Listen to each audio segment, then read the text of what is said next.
ஒன்றா இருக்க கற்றுக்கணும் சீரியலில் பார்த்தீங்க அப்படின்னா இந்த சீரியல் புதுசாக வர சீரியல் இதில் வந்து பார்த்தீங்கன்னா ஒரு ஹோட்டல் வச்சு நடத்துகிறாங்க. அவர் வந்து பார்த்தீங்கன்னா ரொம்பவே வந்து எல்லாமே பார்த்து பார்த்து செலவு பண்ணுறாரு. ரொம்பவே கஞ்சத்தனமாக இருக்கார். இருந்தாலும் பார்த்தீங்க அப்படின்னா வயிறார சாப்பிட வந்தவங்க சாப்பாடு இல்லைன்னு சொல்லாமல் இருக்கார். அங்கே சாப்பிட வந்தவங்க பார்த்தீங்க அப்படின்னா ஒருத்தர் வந்து சாப்பிட வர்றது லஞ்ச் டைமுக்கு வராரு. அப்போ டிஃபன்லாம் முடிஞ்சிருச்சு அப்படின்னு சொல்லிட்டு தண்ணி மாதிரி தேங்காய் சட்னி எடுத்து ஊற்றுறாங்க.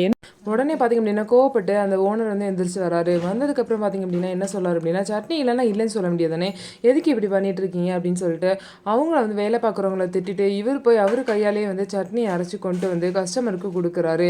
உங்களை என்னால் புரிஞ்சிக்கவே முடியல, இந்த மாதிரி இவ்வளோ தான் யூஸ் பண்ணணும், ரொம்ப யூஸ் பண்ணக்கூடாது அப்படி இப்படின்னு கஞ்சம் பாடுவீங்க. இப்போ என்னென்னா வந்து நீங்களே உங்கள் கையாலே சட்னி அரைச்சி கஸ்டமர் கொடுக்குறீங்க, உங்களுக்கு புரிஞ்சிக்கவே முடியல அப்படின்னு சொல்கிறாங்க. ஸோ இதுக்கப்புறம் இந்த சீரியல் எப்படி இருக்க போகுது அப்படின்னு சொல்லிட்டு வெயிட் பண்ணி நம்ம பார்க்கலாம். நம்ம வீடியோ உங்களுக்கு பிடிச்சிருந்தா நம்ம வீடியோவை லைக் பண்ணிக்கோங்க. மறக்காமல் நம்மளோட சேனலை சப்ஸ்கிரைப் பண்ணிட்டு பாருங்கள்.